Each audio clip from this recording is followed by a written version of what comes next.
22절에서 27절 말씀을 통해 주저하지 말고 현장으로 가라. 하나님이 책임지신다라는 제목으로 하나님 말씀 증거하도록 하겠습니다. 주저하지 말고 믿음의 현장, 순종의 현장으로 가시기 바랍니다. 하나님이 책임져 주십니다. 누가 가장 부자일까요? 많이 만족할 수 있는 사람입니다. 만족할 줄 아는 사람이 부자입니다. 누가 가장 강한 사람일까요? 다시 일어설 줄 아는 사람입니다. 인생은요, 넘어지지 않기가 아닙니다. 넘어져도 다시 일어나기입니다. 우리는 넘어질 수 있습니다. 그러나 한 번 넘어졌다고 해서 포기하고 싶지는 않습니다. 한 번 넘어졌다고 패배한 것이 아닙니다. 아니, 여러 번 넘어졌어도 그냥 주저앉아 있지는 않을 겁니다. 아이는요, 수없이 넘어지고 나서야 걷는 법을 배웁니다. 엄마도요, 미안한 거죠. 나의 미숙함이 미안한 겁니다. 그래도 엄마는 엄마네요. 그래도 아빠는 아빠입니다. 수없이 미숙해도 사랑하는 마음은 진짜이기 때문입니다. 수없이 미안해도 그래도 사랑하기를 포기하지 않기 때문입니다. 포기하지 않으면요, 완성되어 갑니다. 일어설 수 있다는 거죠. 우리가 이 시간 예배할 수 있는 이유는요, 하나님이 우리를 포기하지 않으셨기 때문입니다. 베드로가 초대교회 지도자가 된 것은 베드로의 끈기가 아닙니다. 예수님의 끈기였습니다. 예수님은 부인하고 도망갔던 베드로를 끈기 있게 찾아가셔서 회복시켜 주셨습니다. 이스라엘 백성들이 광야에서 가나안까지 들어갈 수 있었던 것은요, 모세가 지도력이 좋아서 그랬던 것이 아닙니다. 광야 곳곳에 오아시스가 잘 준비되어 있어서 그랬던 것은 아닙니다. 더욱이 이스라엘 백성들이 하나님 말씀 잘 듣고 잘 순종해서 가나안 땅까지 들어갈 수 있었던 것이 아닙니다. 하나님이 이스라엘 백성들을 포기하지 않으셔서 그렇습니다. 하나님을 원망하는 이스라엘 백성들을 하나님 끝까지 사랑하기로 결정하셨기 때문에 그렇습니다. 우리가 지금까지 아브라함의 이야기를 쭉 살펴보면서 발견하는 것이 있습니다. 하나님은 아브라함을 포기하지 않으십니다. 창세기 12장에서 지금까지 보면서요, 아브라함은 여러 번 넘어집니다. 여러 번 하나님과 다른 방향으로 가려고 할 때도 있습니다. 하나님 그때마다 오셔서 약속해 주시고 붙들어 주십니다. 그렇게 약속해 주신 게 할례잖아요. 할례는 몸에 새긴 약속입니다. 하나님이 아브라함에게 아브라함이 자꾸 약속을 잊으니까 이제 몸에다가 약속을 새겨주시는 거죠. 할례를 행하라. 이것이 너와 나의 약속의 표시다. 근데 그 약속을 새기는 과정이 좀 쉽지는 않아요.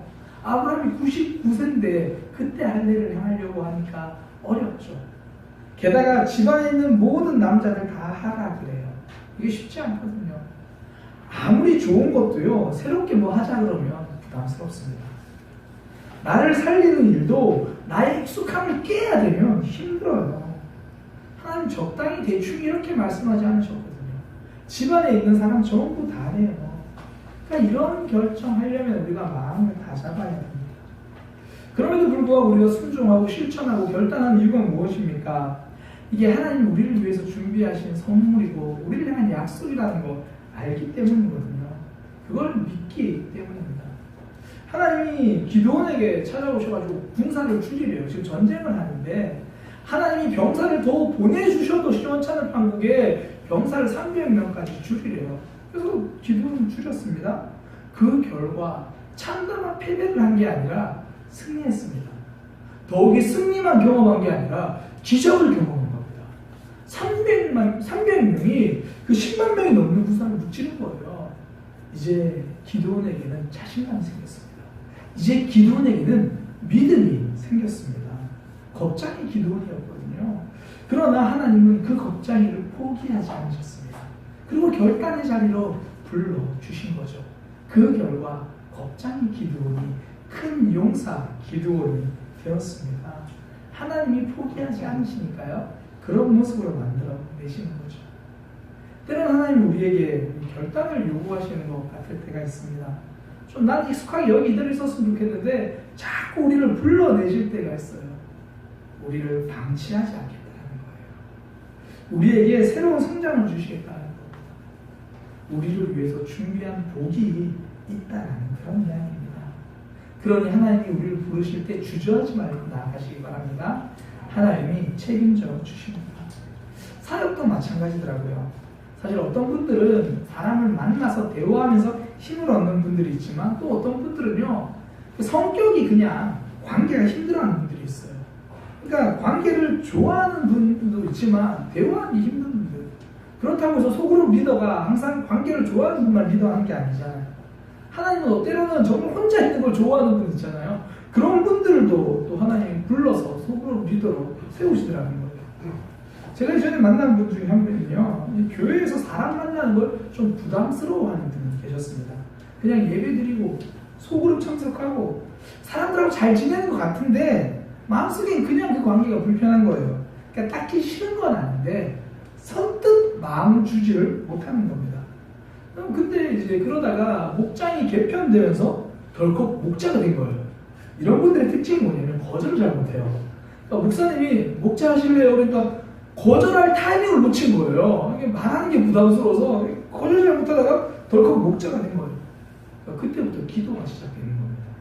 하나님, 저는 사람이 부담스러운데요. 이제 막 그 구역 모임만, 목장 모임 한다 그러면 막 떨리는 거예요. 걱정되는 거예요. 그러니까 기도하고. 그러면서 품는 사람이 되어가고, 그러면서 사랑하는 사람이 되어가고, 그러면서 지체를 위해서 기도하는 사람으로 성장해 가는 거죠. 하나님이 그 집사님을 왜 목자로 부르셨을까요? 목장 개편 때문이 아니고요. 거절하지 못해서가 아니고요. 하나님이 포기하지 않으셨기 때문에 그래요. 하나님이 그분을 성장의 자리로 부르신 거예요. 복받는 자리로 부르신 거예요. 그때 거절했으면 성장은 느렸을 겁니다. 하나님 또 다음에 부르시겠지만 하나님을 만나는 시간들은 좀 더 길어졌을 겁니다. 하나님이 아브라함에게 할 일을 요구하신 것도 아브라함을 위해서예요. 아브라함의 믿음이 더 견고해지도록, 약속이 흔들리지 않도록. 자꾸 넘어지잖아요. 자꾸 쓰러지잖아요. 그 하나님 더 붙들라고 우리를 부르신 거거든요. 다른 말로 우리에게 요구하신 할례 같은 거 있잖아요. 힘들고 부담스럽고 아픈 거, 그거 성장하기 위한 선물입니다.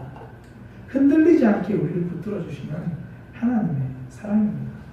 그래서 아브라함은요, 할례를 행하라는 그 말씀을 듣고 주저없이 남자들 찾아가잖아요. 할례 현장으로 갑니다. 그리고 하나님이 말씀하신 대로 집안에 있는 모든 남자들 다 데리고 오는 거예요. 망설이지 않습니다. 주저하지 않습니다. 할례가 약속의 징표라는 걸 알았기 때문이에요. 하나님이 우리를 그걸 통해서 세워주신다는 걸 알았기 때문입니다. 근데 사단은 항상 눈앞에도만 보게 하는 것 같아요. 할례는 아픈 거야. 할례는 불편한 거야. 왜 아픈 선택을 해야 돼? 왜 불편한 선택을 해야 돼? 그냥 하던 대로 해. 눈앞에 불편한 것만 자꾸 보게 하는 거예요. 눈앞에 어려운 것만 자꾸 보게 하는 거예요. 그러니까 눈앞에 것만 보고 딱 그 수준으로 잡아놓는 거예요. 그러니까 신앙이 자꾸 제자리로 가는 거예요. 눈앞에 것에 붙잡혀서 뱅글뱅글 도는 거예요. 아브라함은 눈앞에 아픔에 주저하지 않았습니다. 아픔 이후에 기대했던 거예요. 할례를 통해서 우리 집안의 모든 남자들이 할례를 통해서 하나님의 약속을 붙들게 될 것, 그 이후의 모습을 기대했던 겁니다. 믿음의 사람들의 공통점이 뭐냐면요, 눈앞의 것만 보는 것이 아니라 이후를 볼 줄 아는 사람들이에요. 그러니까 눈앞의 영성이 아니라 이후의 영성이 있는 사람들입니다. 배를 만든 노아를 보면 그렇잖아요. 눈앞에는요, 파란 하늘이에요. 비 안 와요. 홍수, 장마, 그건 먼 일처럼 느껴지거든요. 그러니까 노아에게는 파란 하늘에 배를 만들고 있는 거, 이거 아브라함으로 따지면 할례잖아요. 힘든 거, 불편한 거, 사람들이 좀 꺼리는 거. 그럼에도 불구하고 배를 만드는 이유는요, 하나님이 홍수가 온다라고 말씀하신 그 이후를 기대하고 만드는 거예요. 이후를 볼 수 있는 능력이거든요. 우리의 삶에서 눈앞에 것만 보면 순종만큼 힘든 게 없고요, 하나님 앞에 따라가는 것만큼 불편한 게 없어요. 그때 필요한 게 이후 지나죠. 기대하는 겁니다. 달라질 모습, 변화될 모습 사모하는 거죠. 야곱 보면 우리가 좀 선명한 것 같아요. 야곱은 눈앞 신앙으로 살다가 나중에 이웃신앙으로 바뀐 사람이거든요. 처음에는 눈앞에 것만 봐요. 그러니까 아버지 속이죠, 형 속이죠. 어떻게든 간에 축복을 다 가로채려고 그렇게 삽니다. 이름도 뜻이 속이는 사람이에요. 야곱, 속이는 사람. 그러니 삶이 성장하지 않아요. 늘 제자를 버리고 달라지지 않아요. 그러니까 자기 집에 있을 때는 아버지 속이고 축복을 가로채더니 거의 도망치다시피 집을 떠나야 돼요. 삼촌 집에 가도 똑같아요. 삼촌 속이고 뭐 삼촌이 처음에는 너 얼룩진 거만 가져가겠다 그러면 어떻게든 간에 얼룩진 거 나오게 하려고 속이고 간사하게 행동하고 그랬더니 삼촌 집에서 부자는 되었지만 또 도망치다시피 나오잖아요. 삶이 성장하지 않습니다. 계속 제자리 걸어 살아가는 거죠. 이게 눈앞 신앙입니다. 그런 야곱이 언제 달라집니까? 야곱강에서 하나님 만나고 나서 달라집니다. 나를 붙들어 주신 하나님을 기대하기 시작하는 거예요. 그 야곱이 형 에서를 만날 때 전혀 다른 모습을 보여줘요. 혼자 나갑니다. 그전에는 어떻게든 자기 살 길 찾아가던 사람이 이제는 혼자 당당하게 나가고 문제를 대면합니다. 불편하고 어려운 일을 피하지 않습니다. 그러니 달라지죠. 이름도 야곱에서요, 하나님이 이스라엘로 바꿔주십니다. 하나님과 더불어 싸워서 이겼다. 뭐 다른 의미로 하나님 때문에 승리하게 되었다. 그런 이름으로 바꿔주시는 거예요. 이제는 하나님이 내 삶에서 일하실 그 이후를 바라보는 모습이 된 겁니다. 눈앞의 것만 바라보면요, 새로운 역사를 경험하지 못합니다. 그 방글라데시에 조브라라는 그 마을이 있었는데요. 이 지역 사람들은 전통적으로 농사를 지으면서 살았습니다. 근데 1980년대 후반에 극심한 가뭄이 계속되는 거예요. 그러니까 농사를 지을 수가 없잖아요. 사람들이 거의 뭐 이제 굶어 죽게 되었습니다. 근데 다행히 이 마을 사람들에게는 특출난 재주가 하나 있었어요. 바구니를 만드는 재주입니다. 바구니를 굉장히 잘 만들어요. 그래서 만들었다 그러면 잘 팔려나갑니다. 그래서 그것 때문에 굶어 죽지 않고 살 수 있겠구나 생각하는데요. 문제는 바구니 만들 재료를 살 돈이 없는 거예요. 딱 10달러만 있으면 되는데 눈앞에 10달러가 없어가지고 사람들이 굶어 죽어가기 시작합니다. 그때 유누스라고 하는 사람이요, 방글라데시를 여행하다가 그 사람들 만나요. 처음에 굶어 죽어하는 그들에게 먹을 것을 줍니다. 도와줍니다. 아, 이래서는 안 되겠다. 이래가지고 해결이 안 되겠다. 그러면서 그가 바구니 만들 재료를 살 수 있는 돈을 빌려줍니다. 사람들에게 27달러씩 자기 은행에 있는 계좌에 있는 돈 다 털어가지고 여기 돈을 빌려주는 거예요. 그러니까 그 마을 사람들이 그 돈 가지고 바구니 만들 재료를 사가지고 바구니 만드는 재료는 좋으니까 잘 만들어가지고 팔아요. 그때 딱 3개월 만에 원금도 다 상환하고요, 이자까지 다 갚은 거예요. 그래서 이 유누스가 정말 이 시대에 이런 은행이 필요하구나. 그래서 그 은행을 세웠어요. 그래서 세운 은행이 그라민 은행입니다. 그렇게 시작한 그라민 은행은요, 2014년 통계입니다. 2014년 기준으로 57개 나라에 퍼져 있고요. 700만 명 이상의 빈민들, 정말 갚을 힘이 없는 사람들에게 돈을 대출해주기 시작했습니다. 그 당시 대출해준 금액만 해도 한 해에 60억 달러가 넘는다고 합니다. 사실 넘어가면 얼마인지 잘 몰라요. 굉장히 큰 돈인 것 같아요. 이 은행의 대출 조건은 딱 하나예요. 얼마나 가난한지를 증명한 겁니다. 가난이 유일한 대출 조건입니다. 이런 일을 하면요, 사람들은 눈앞에 장애물을 걱정해요. 아니, 게을러서 일 안 하는 사람들한테 돈을 그렇게 아무 담보도 빌려주면 그거 갚겠어? 그거 가지고 흥청망청 써버리지. 그걸 가지고 재료 사서 투자하겠어? 당장 급한 거 빵 사먹고 말겠지. 그거 반드시 실패할 거야. 눈앞에 이런 문제도 있고 이런 어려움도 있고 그거 안 돼. 그 돈 누가 구해줘? 그 돈 누가 만들어줘? 전부 다 눈앞에 어려움을 걱정하는 거예요. 안 될 장애물이죠. 눈앞에 어려움입니다. 그런데요, 이 은행의 대출 상환율은 97%나 됩니다. 제가 실제로 다른 은행의 상환율을 몰라가지고 검색을 다 했어요. 제가 시간이 너무 늦어서 제가 우리 최은입사님 전화를 못 드렸는데 대출 상환율 97%면 굉장히 높은 거죠. 네, 그렇다고 하십니다. 네. 굉장히 높은 거래요. 그러니까 대단한 거죠. 그라민 은행을 설립한 이 유누스는요, 그래서 2006년도에 노벨 평화상을 받게 됩니다. 그 노벨 평화상을 받는 자리에서 연설을 하면서 이렇게 이야기해요. 사람 속에 있는 잠재력을 보아야 합니다. 잠재력이 뭐예요? 눈앞에 있는 모습을 보지 않고 이후의 모습을 기대하겠다는 거잖아요. 그게 잠재력입니다. 10달러의 대출은요, 가난이라는 눈앞의 장애물을 보지 않은 거예요. 눈앞의 문제가 아니라 이후의 모습을 기대한 겁니다. 이후의 모습을 보고 도전하면 그때부터 새로운 역사가 만들어지는 거예요. 우리 신앙 얼마나 가난합니까? 사랑하기 힘도 없잖아요. 우리 신앙 얼마나 연약합니까? 10달러의 헌신조차도 때로는 쉽지 않잖아요. 내 시간 내기, 내 마음 내기, 내 감정 내기 쉽지 않거든요. 모든 게 장애물이에요. 그 새벽마다 기도하려고 다짐하잖아요. 근데 잠이 장애물이죠. 너무 체력이 강하네요. 시간 내서 성경 봐야지. 그런데 이 드라마가 장애물이잖아요. 너무 의지가 가난해요. 그러니까 스마트폰이 장애물이잖아요. 이 손이 가난해요. 스마트폰은 비싼데 그걸 안 볼 능력이 없는 거예요. 내 속에 상처가 장애물이고요. 순종의 현장으로 가려고 하니까 여러 가지 장애물만 먼저 보이는 거예요. 어떻게 이런 눈앞에 있는 장애물을 이겨낼 수 있습니까? 어떻게 이런 눈앞의 신앙이 이후의 신앙으로 달라질 수 있습니까? 그때 필요한 건 즉시입니다. 아브라함이요, 눈앞의 장애물을 즉시 순종하도록 한 거예요. 23절에 보니까 이 아브라함이 하나님이 자기에게 말씀하신 대로 이 날에, 원래 본문이 23절부터 끊기는데요. 제가 22절까지 함께 읽은 이유가 하나님이 올라가셨죠? 그 날에 바로 순종했어요.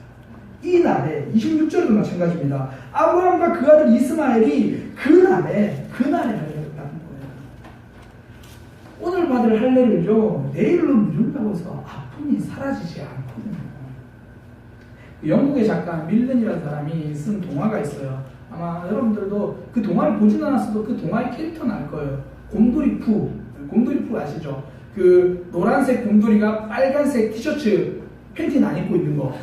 저는 그 곰돌이가 그 굉장히 귀여운 곰돌이여가지고 그냥 그러려 했는데 암컷이래요. 그 곰돌이가 어쨌든 그 곰돌이하고 피글렛이라고 분홍색이 조그만 돼지 나오는 거, 그런 게 있어요. 곰돌이 푸와 피글렛이 나오는데요. 그 대화가 나와요. 어느 날 행복에 대한 대화를 합니다. 피글렛이 물어요, 곰돌이 푸한테. 너 행복이 뭐야? 그렇더니 곰돌이 푸가 이렇게 이야기합니다.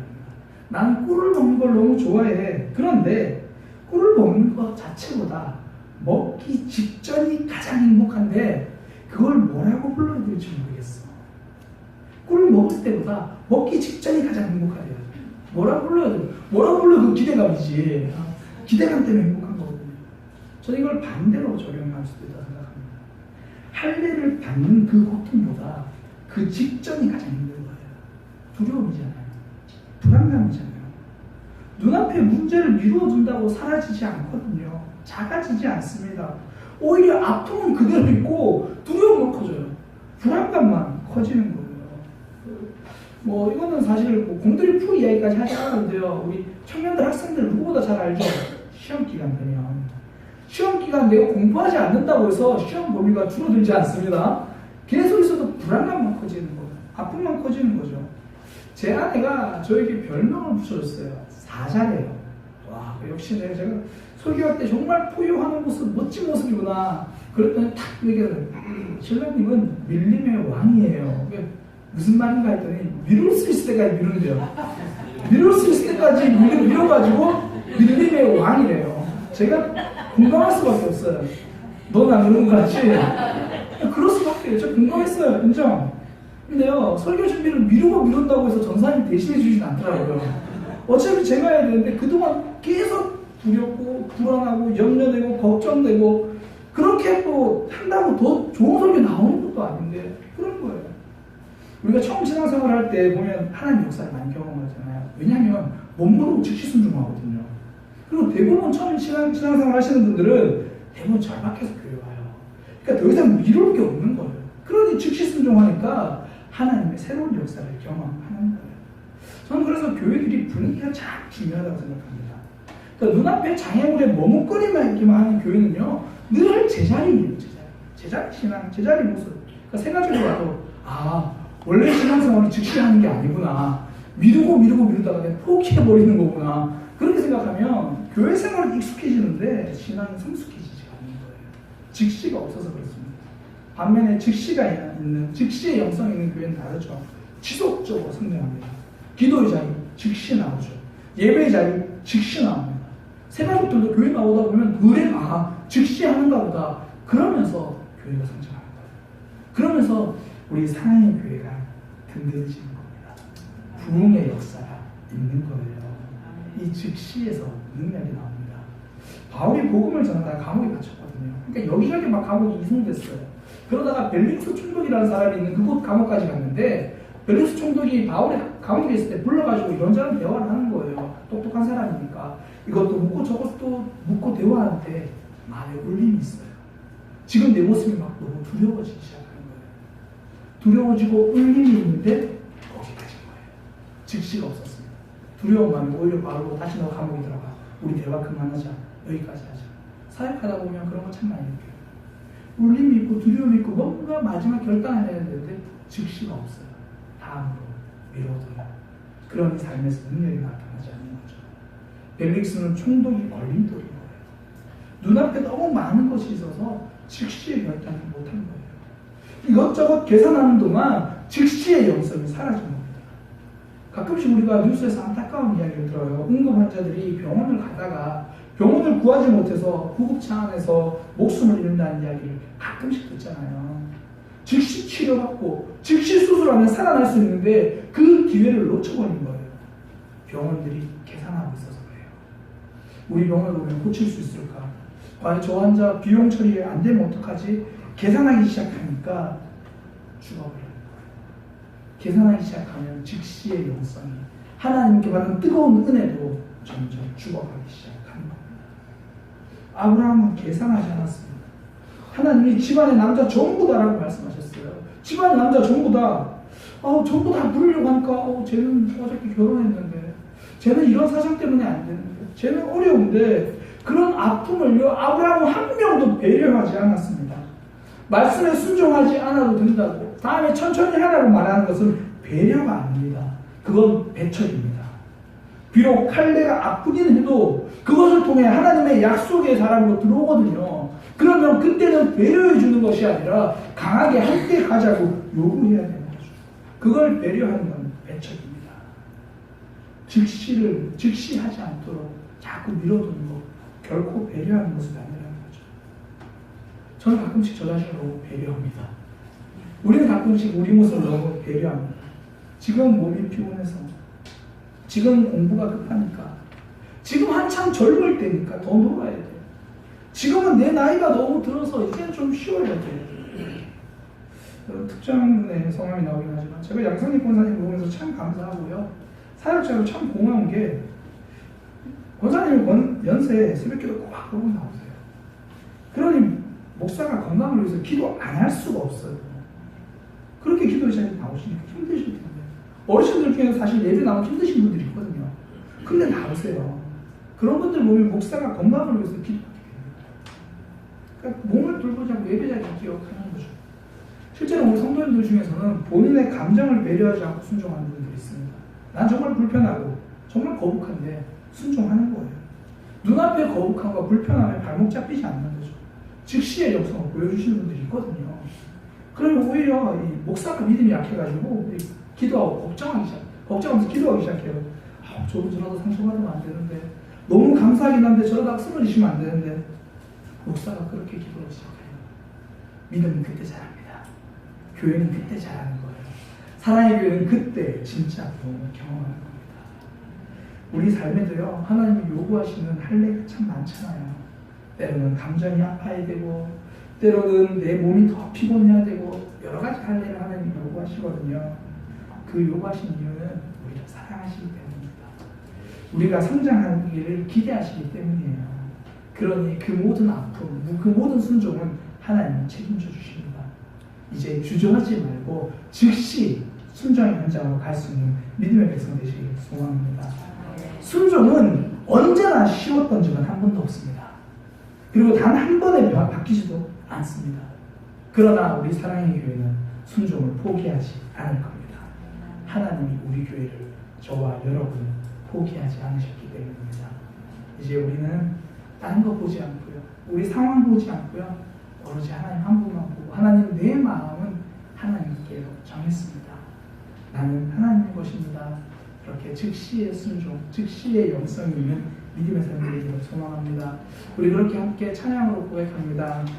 모든 상황, 어떤 상황에서도 주님을 찬양하겠습니다. 어떤 모습에도 하나님 때문에 달려가겠습니다. 눈앞에 어려움에 미루지 않고요. 하나님 갑니다. 우리 그렇게 찬양으로 고백합니다.